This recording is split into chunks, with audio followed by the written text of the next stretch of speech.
In this episode of ayahuascapodcast.com, I am speaking to Mary Telliano.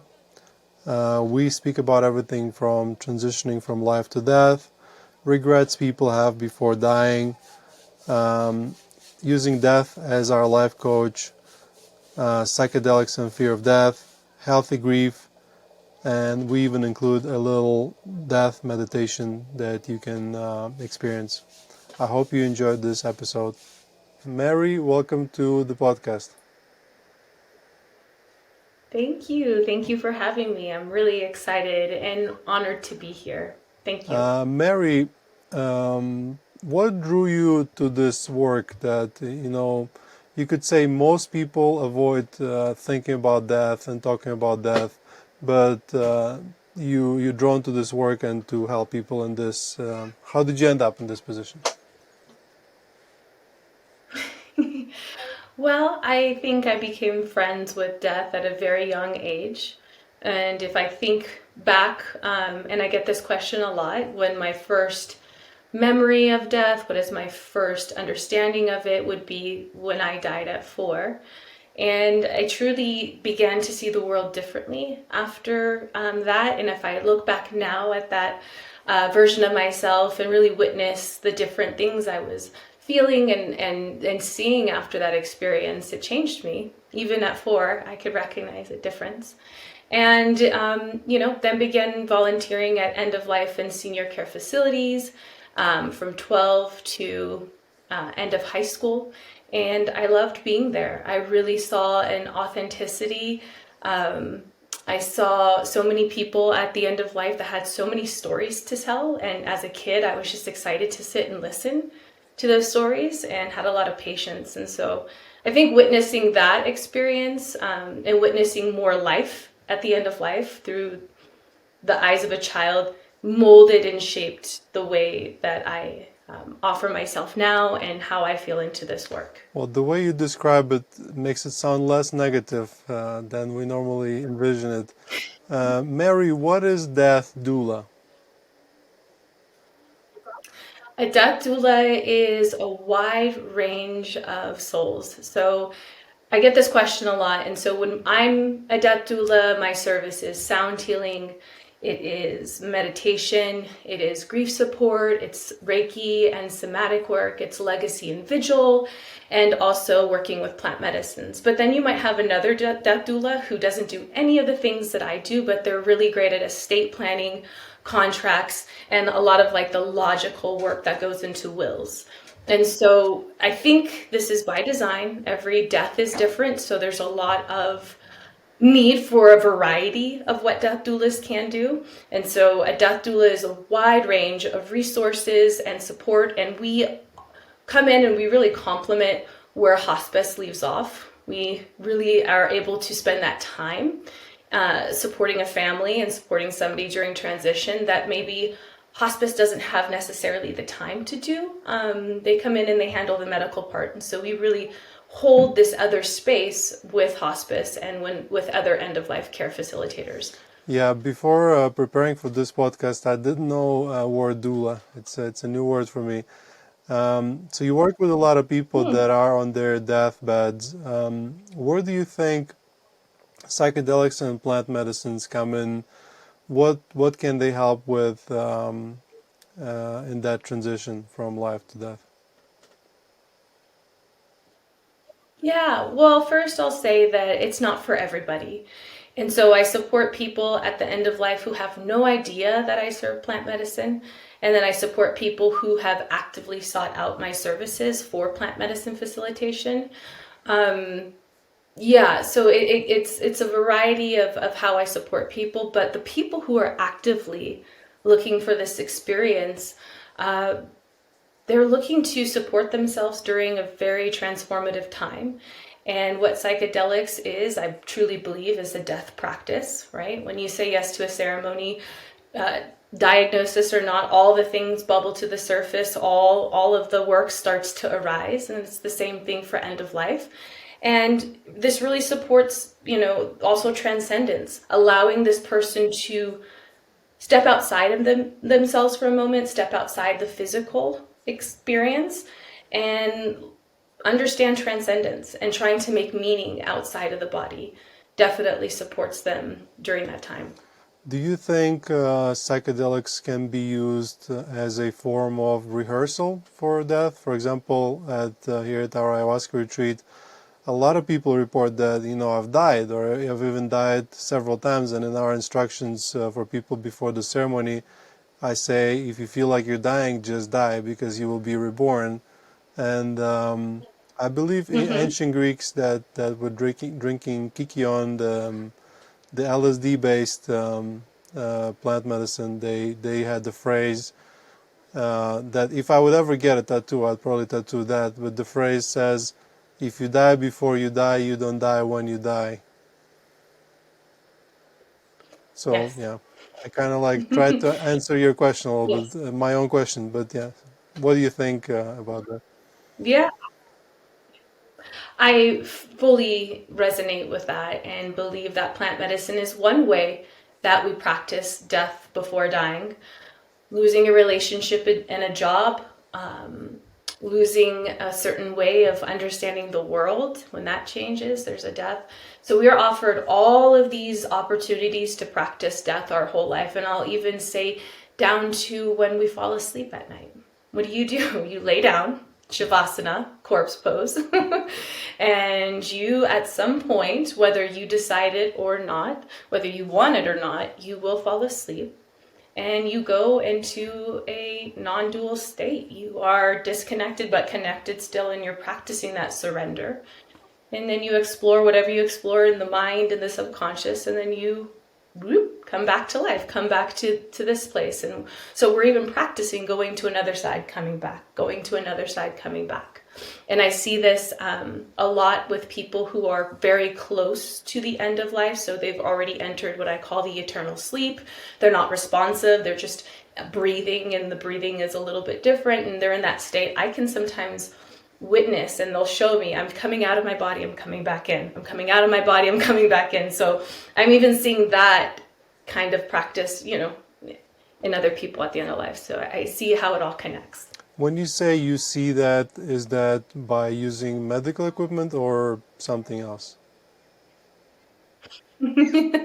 Well, actually, I've seen it on pictures. I've seen souls leaving bodies in pictures for a client that I was facilitating his death, and then I see it. That was only one time, and I see it typically just within my. I'll close my eyes and I'll put my hands over where I feel I'm being called or allowed to put my hands over, and just going into that state where I'm just witnessing things as they arise. And sometimes that image will come up where they're showing me in and out, in and out, in and out, and what it looks like to me in my mind. So this is interesting. Intuition speaks to us differently. So we have a different psychic glossary.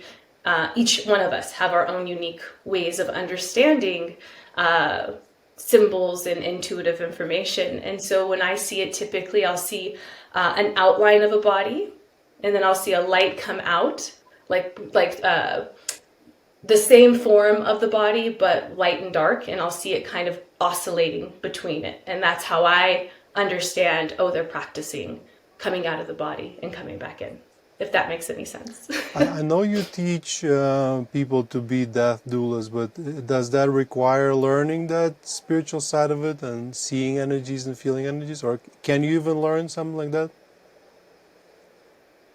Well, we all have it. There's nothing that I can see or do or feel that no one else has. It's just really getting in touch with those subtle energies and being intentional about going into those spaces and trying to understand it for yourself. So having that natural curiosity, I think, awakens a lot of it already. And it's not a requirement to be an end-of-life doula, but it's what my whole school is based off of. I believe our intuition is one of the sharpest swords that we can hold for ourselves in this life and at the end of life. Okay. Well, that begs the question, if you see souls leaving, can you see how they look like, or is it just a feeling? It looks like light to me. That's primarily what I've been shown a lot from the other side is a series of lights. some tunnels. I've gotten little glimpses of tunnels. There's been parts of supporting people in the end of life process where I know I'm not allowed to see where they're at and what they're doing. It's not that I'm blocked. It's just it's a space that's preserved for that moment, for that person, that no outsider can witness, especially one that's attached in earthly form. I just don't think I would even know how to compute what I'm seeing. So there's those aspects with that. So I mostly see it as light. And one of souls recently showed me, as they were in transition, he was showing me Earth. And he was showing me that the energy from this dimension, when it leaves, it's a big light and it shoots up kind of like a triangle. And then he showed me what it looks like when souls come in, and then it's like the opposite.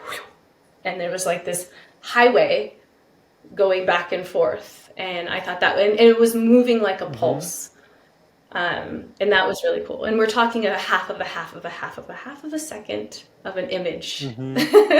But I understand it just like we do in medicine. When you see that image and it just solidifies and it speaks on all forms of your knowing, it's very much like that. I mean, probably 6-7 years ago, before I started working with the medicine, I'd probably say, yeah, this lady's crazy. But now I learned a lot and I accept a lot of things. So now the doubt has been replaced with curiosity.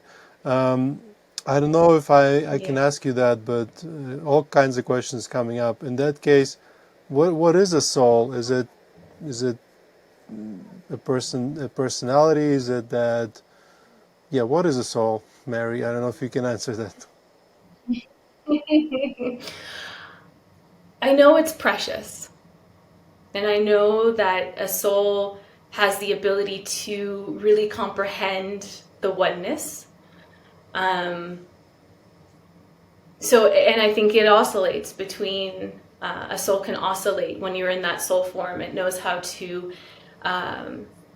experience somewhat of an individualistic perspective, but also is very connected to the whole. And I don't know how that looks or why it comes through that way for me, but that's my answer for what I think a soul is. Something, a part of us that remembers all of it. Yeah. What are you most passionate about in that work? Like what makes you keep doing it?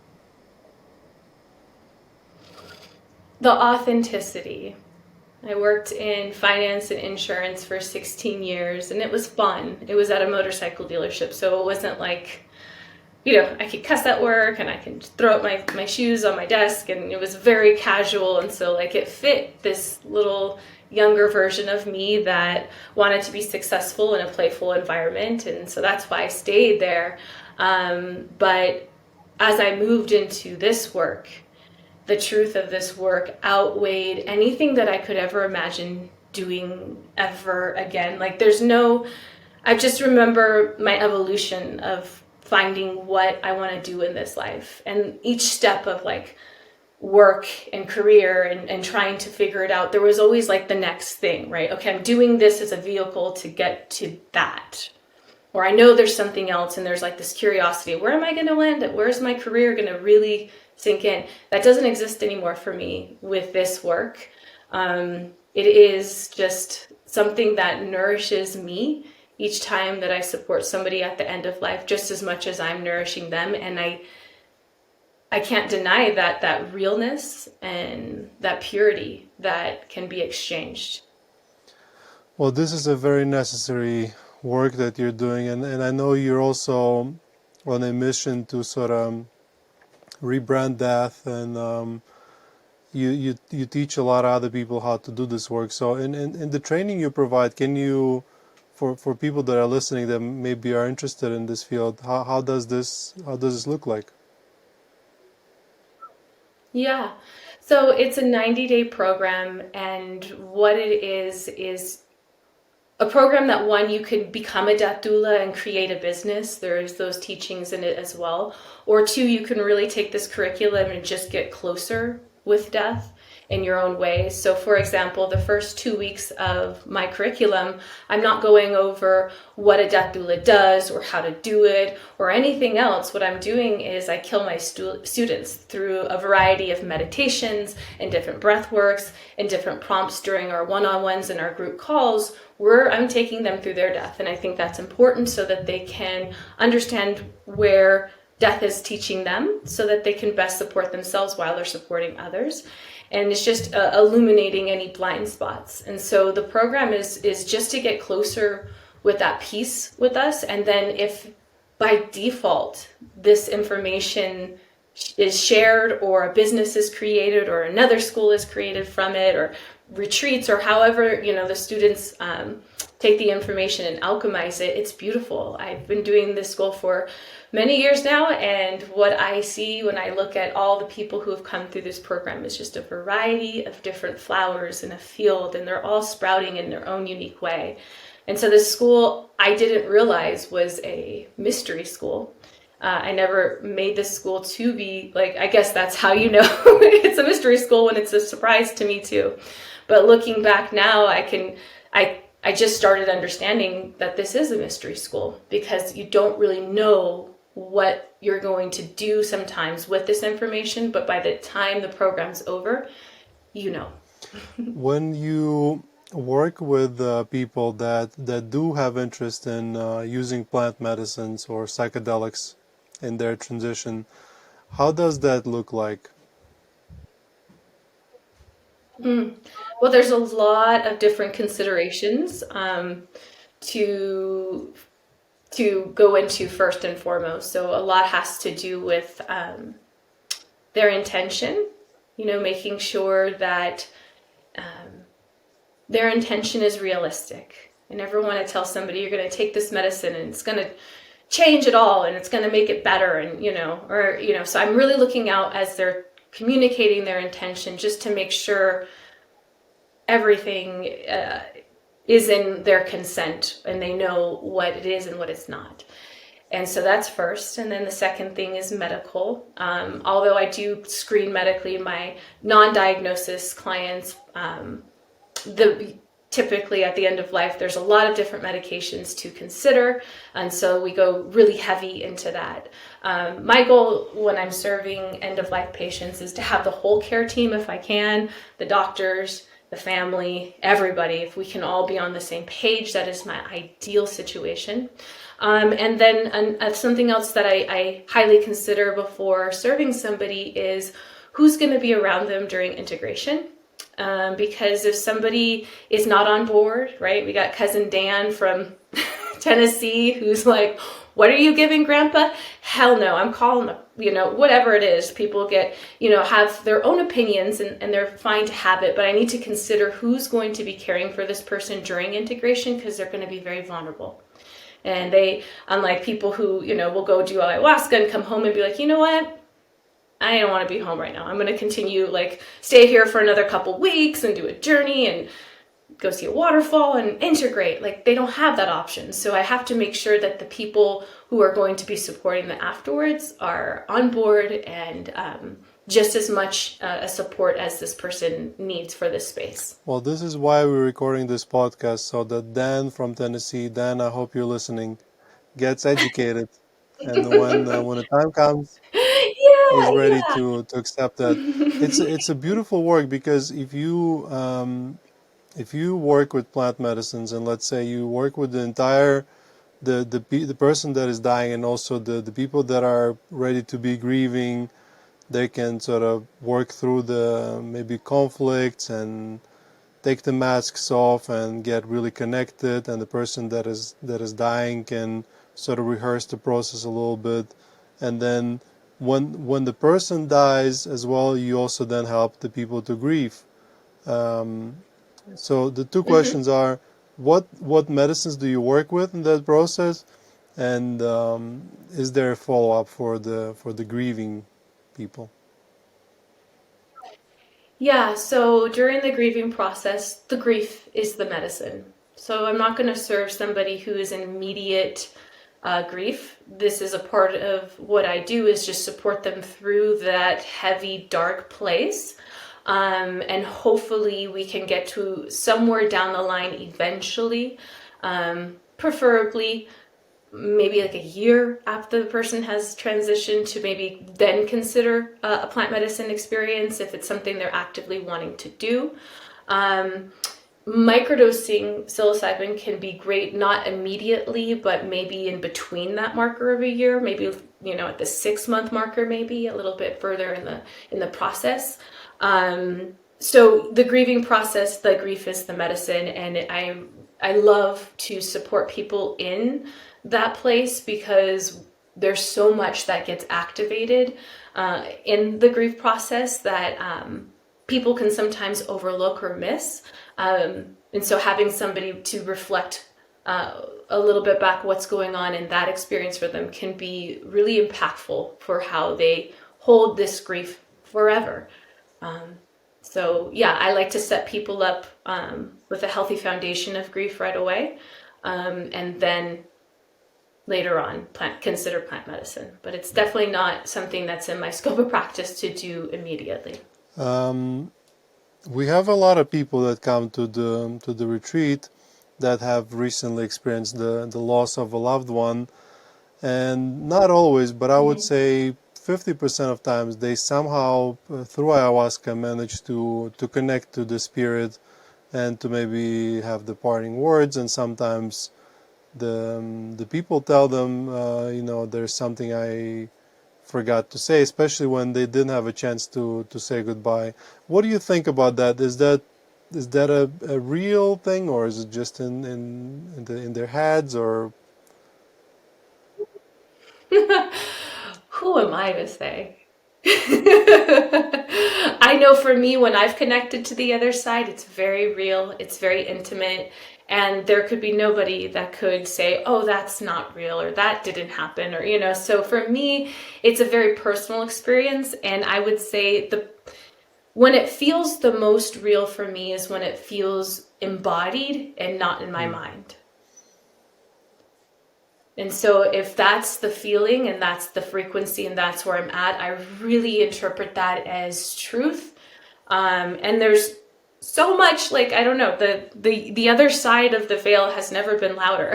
It's just wildly obvious to me that there is something on the other side that really supports us. And the message that I get quite often is we need them as much as they need us. This is still a collaboration, and this is still a connection if we can allow it to be.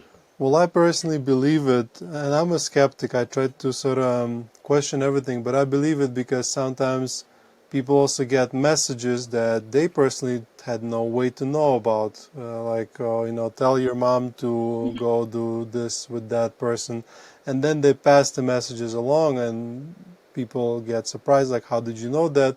So yeah, I do believe in, as I'm saying, as the longer I work in this line of work, the more I can learn about the invisible and stuff that Dan from Tennessee would not approve of. So yeah, what do you think about the topic of fear before dying, and if plant medicines can help with that? Would you like to hear a story? I tell this one Story is the often best way to go. about yeah, I think that might be nice. So I've told this one before, but for me it's quite captivating each time I tell it. And so I was working with a woman, and she was nearing the end of life. I would say after I served her, she passed within a week and a half. So that's how close she was. But she was able to walk when I was supporting her with a walker and support with her daughter. And what we were working with was very low doses of 5-MeO DMT. And so what I do is I serve them a very small amount of the isolated alkaloid, and they go through the experience. Boom, they complete, we have a conversation, we do a little integration, and they have an option to go again. And then we kind of rinse and repeat that as many times as they like, but staying within a very safe buffer so they can't keep going, but, allowing them to really experience that for as long as they need to. And so her main concern was that separating from her body would be really painful. That was her fear. And that was the fear that continued to ruminate in our intake process and before I served the medicine. And, this was a deep fear. And I could tell this was, something she thought about in her most quiet moments. And so we go for the first round and she's in the medicine and she goes, oh, and she's kind of moaning and turning her head a little bit. And she takes a sigh and she goes, oh, separated. And she's like making different tonings with the word separated. I'm just holding space, and I'm a facilitator that I call myself a facilitator. I'm not a shaman, I'm not a healer, I'm just a medicine facilitator. So I don't really have like the indigenous tools to kind of shake or just allow and witness and support when they call me in. And so after this loop in this first round, and we're talking, and I said, can I ask you something? And she goes, yes. And I said, you were in there and you kept saying separated. You kept saying it in different ways and you would turn your head. Do you remember, or can you share a little bit about what was going on with you?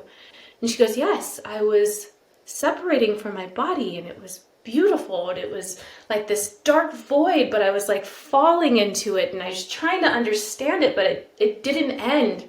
And she was describing this place she was going to.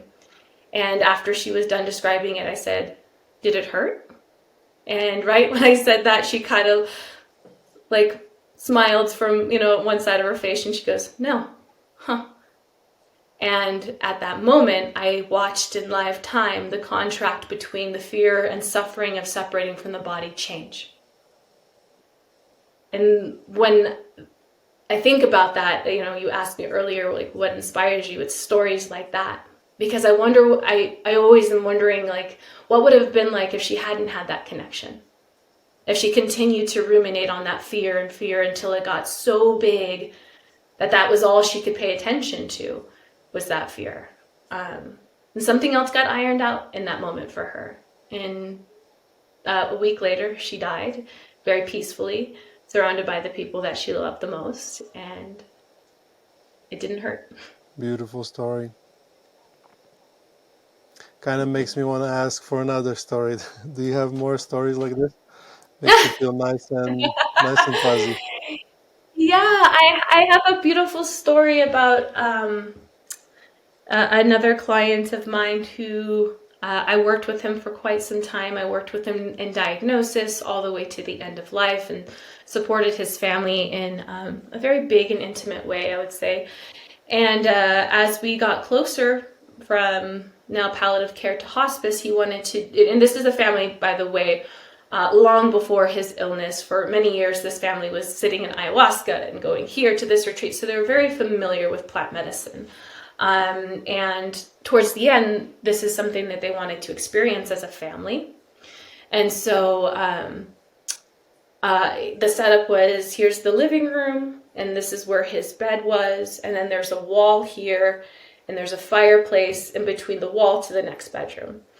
And so my client, we all hold space, his children are there, and we, beautiful experience. And so we get done with him, and so the family dynamic is his ex-wife and new husband is his caretaker, but the family gets along really well. There's a lot of love here.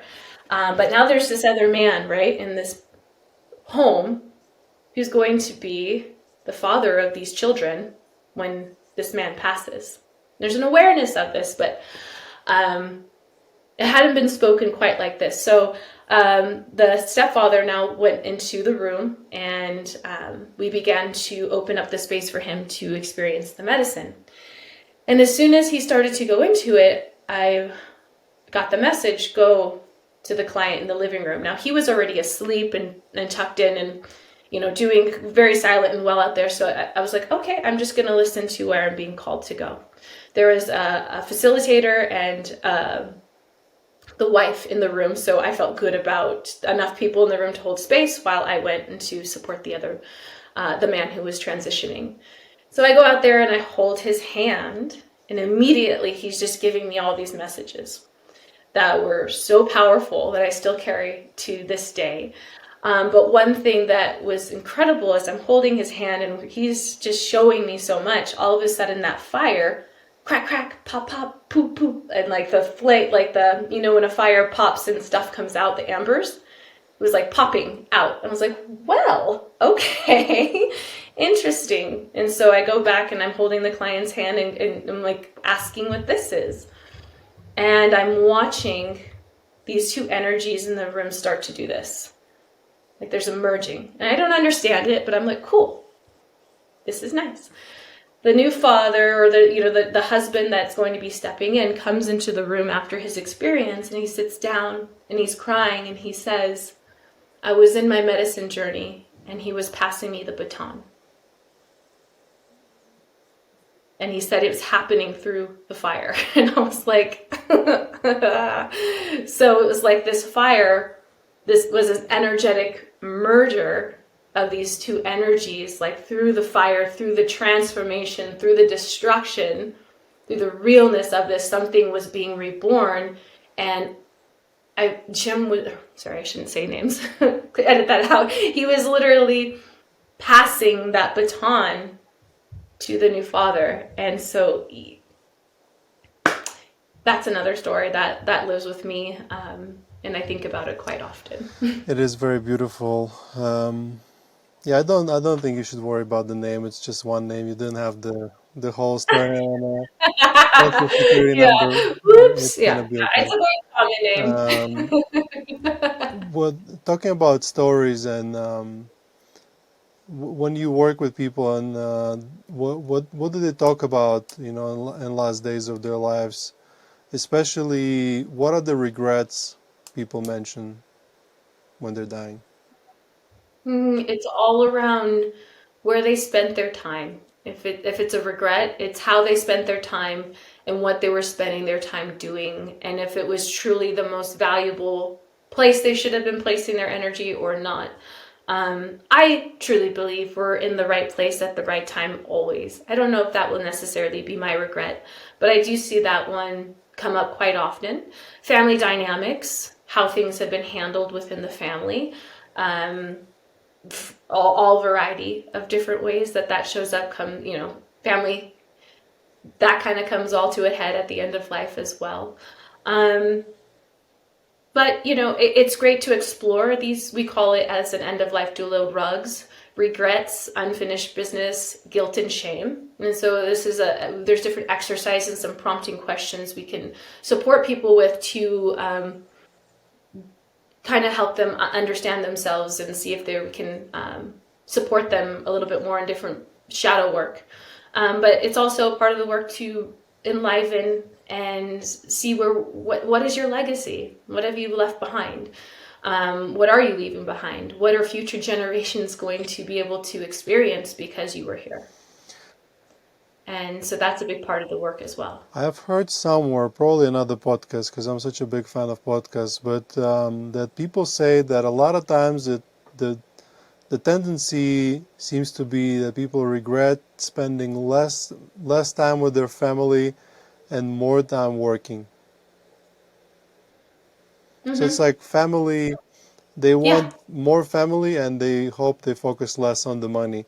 And I noticed that a lot of times it happens to people at the retreat through that rehearsal of death when they realize it. A lot of people times people come and with the big ego and like in the first word circle they always mention this and that and how successful they are and how more successful they want to be, as in trying to see if ayahuasca can help them achieve that. And then around ceremony 3, 4, all of a sudden the tone shifts and they start talking about love and family and God. And a lot of times they never go back to the other worldview. Um, first of all, have you personally worked with ayahuasca before? And because you seem to try Mm-hmm. to not want to mention what medicines you work with, which is cool if you're not allowed to. Oh, I mean, I've worked with ayahuasca myself personally as somebody who's sitting with the medicine.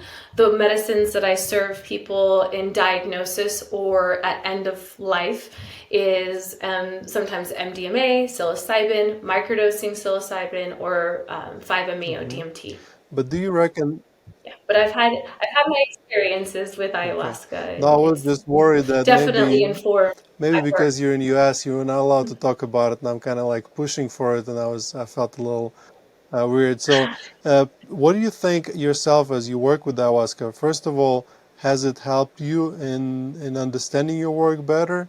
And also, what do you think if people that instead of only doing it closer to their death, they've done it many times and sort of are better versed in that other version of reality, if that can help? Yeah. So ayahuasca, when I've sat with it, one of the most profound experiences was I was sitting up and I did my purge, and I was just kind of like, just feeling a little heavy at the moment, and it was just like this beautiful whisper, lay down, this is gonna be your death. And I was like, oh, okay. So I lay down and I went through the whole dying process, decomposing, deconstructing, going into the earth, going down into the middle of earth, coming back, going up into the universe, exploring it all, and then coming back and fragmenting back into myself. And I really valued that experience to have a full death. And I've experienced death in other medicines as well, but ayahuasca showed me just this other part of it that I think just awoken something in me, like, right? Just like a cellular memory, like whatever frequency that was waking up in me is a part of the presence that I hold. It's not necessarily I'm telling people about my ayahuasca experience, but that medicine's in me, that memory is in me, and just by me being open and vulnerable and sharing myself, that medicine gets transferred to them, and that whatever that is,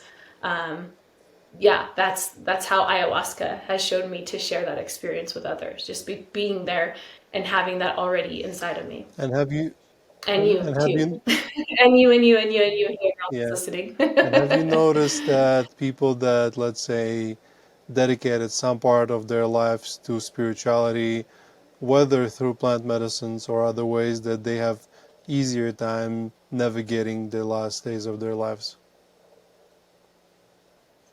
I would say so. The more familiar you are with death, the more exposure you have to it, the less you're afraid of some things towards the end, because it's already been demystified. I've seen enough death to know a little bit about my death. And for me, that brings me comfort, and it shows me a little bit of what that platform looks like. And because I have that exposure, there's nothing in my nervous system that is like, oh, turns away from it. Well, I'll have my own fears and I'll have my own sorrows and my own burdens. At the end of life, I know I'll always be a student to my last breath, and no one knows what that really. I don't know what it feels like to be dying. You don't either yet, so I know the stakes change, but. Yeah, I do believe that these practices are informing us for the end of life, and it's an important thing to serve to ourselves, is just getting closer with death and the end of life process. You say we should make death our life coach. Why? Death is my life coach. Tell us more. Yeah. Yeah, it's everybody's life coach, whether you want it or not.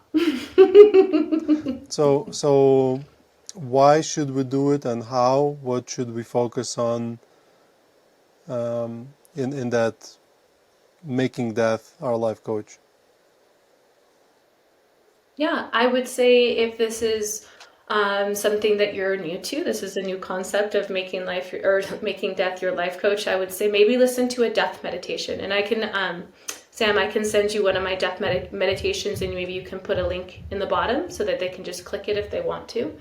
But listening to some kind of death meditation, and then when you're done and you come out of it, evaluate what was the most important for you, thought for you in that experience. Who were the people there?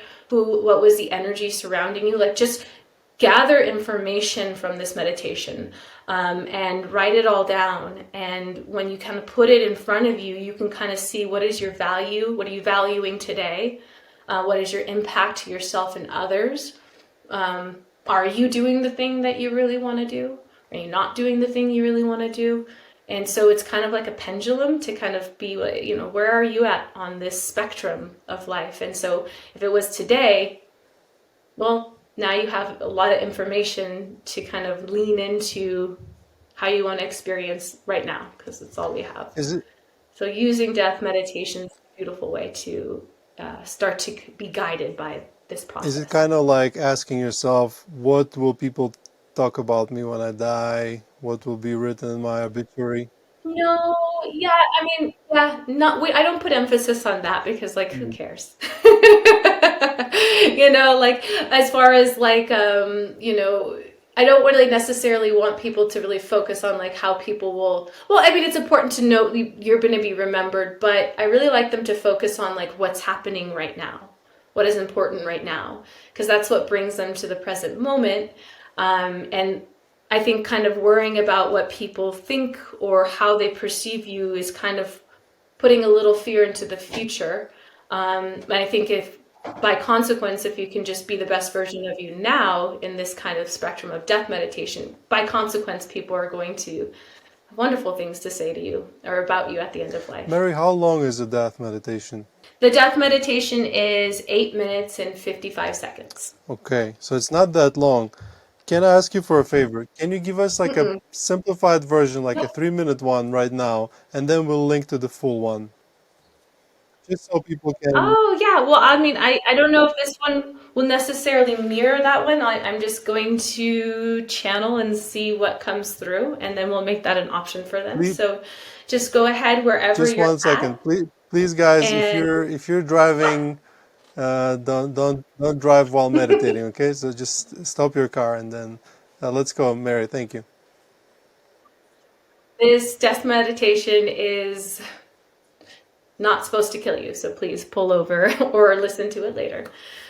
So go ahead and just close your eyes and soften any places in your body where you're holding on to any tension, the space between your eyes, your jaw, your shoulders, and softening your belly. And for a second here, just witness your breath. The breath is the first thing you do and the last thing you do. Witnessing the rising and the falling.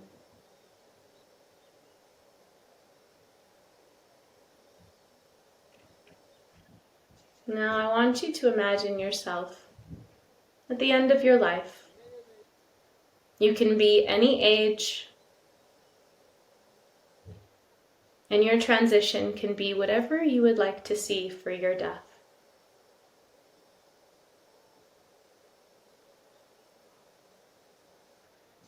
And I want you to begin to notice the room or the place that you're at. It could be any place on this planet, place you've been or never been. It can be in nature or in a room.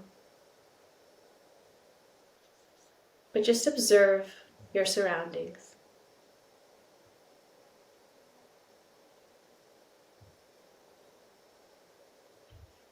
Thinking of your life, how far you've come. What have been your triumphs? What have been your challenges? Can you see where your life has impacted others?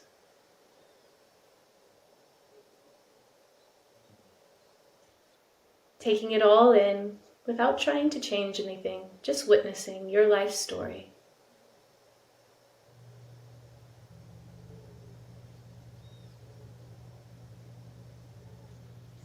And all of a sudden, as you're in this space, you begin to witness people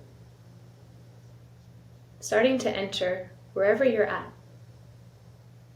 They can be souls who have transitioned or people who are present in your life now. Having those conversations with your loved ones, saying what you need to say.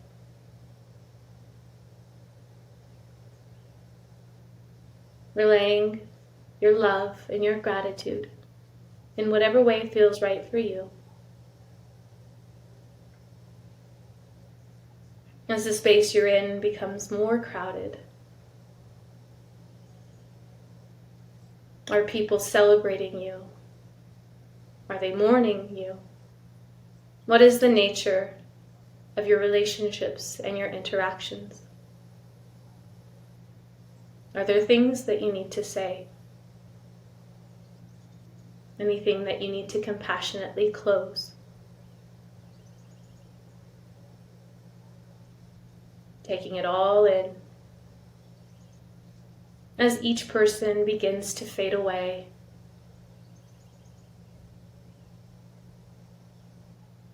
Leaving you and your number one ally in this life, your body. Thanking your body for what it's done and for what it will do no longer. It has served you well. Thanking your body as you begin to see a white light flickering in the corner of this space. The more awareness you bring to this light, the more that it engulfs your entire view. It feels warm. It feels like home. As you begin to dissolve into this infinite light, feeling weightless, buoyant, and free. Taking a moment in this space.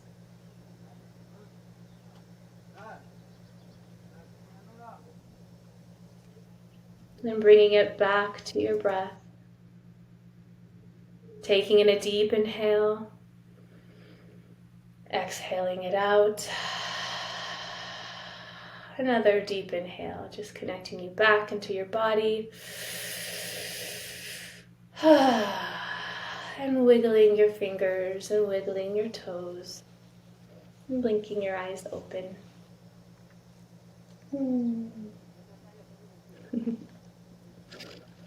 And for your listeners, I will say, take a moment if you need, write things down if you need, and just use all of that information as information for how you can be your best, most whole version of yourself today.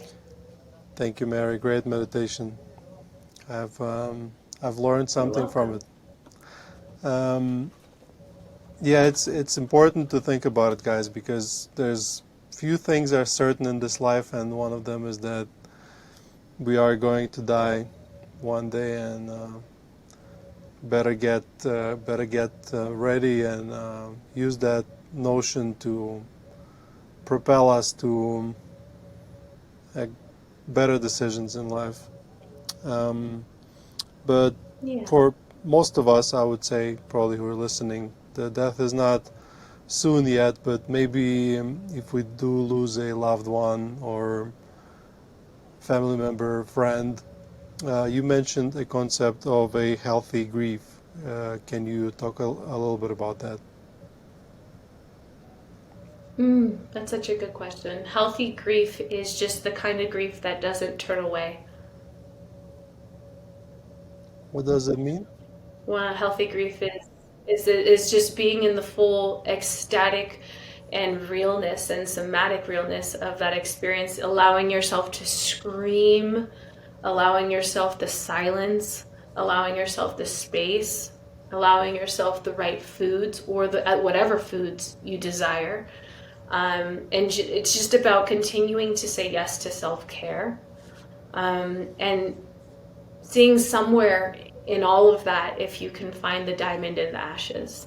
And usually, well, not usually, I'll go ahead and make a very broad statement. Grief has always left us with something more for ourselves.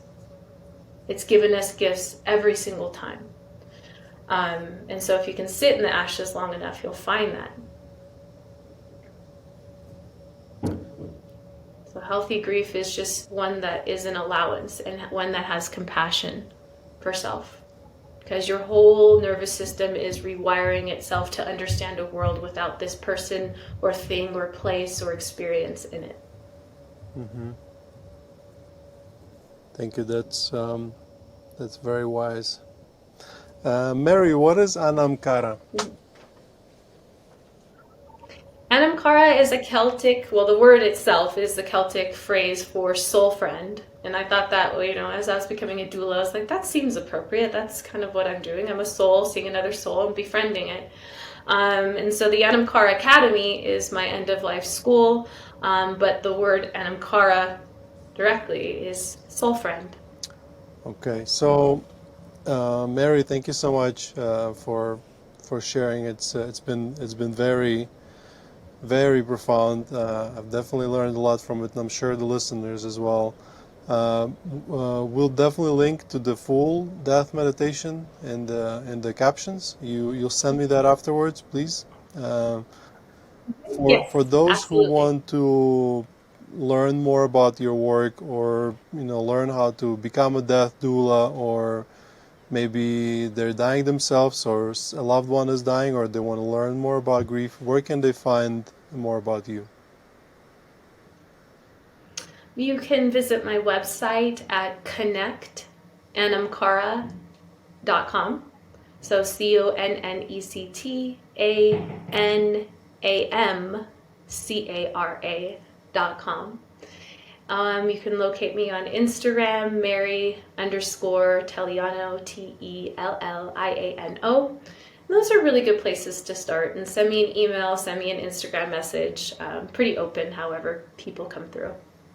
Definitely do that, guys. And thank you, Mary. It was very interesting. Thank you. Have a beautiful day. Guys, you've been listening to ayahuascapodcast.com. As always, with you, the host, Sam Believ. I hope you enjoyed that episode, and I will see you in the next episode.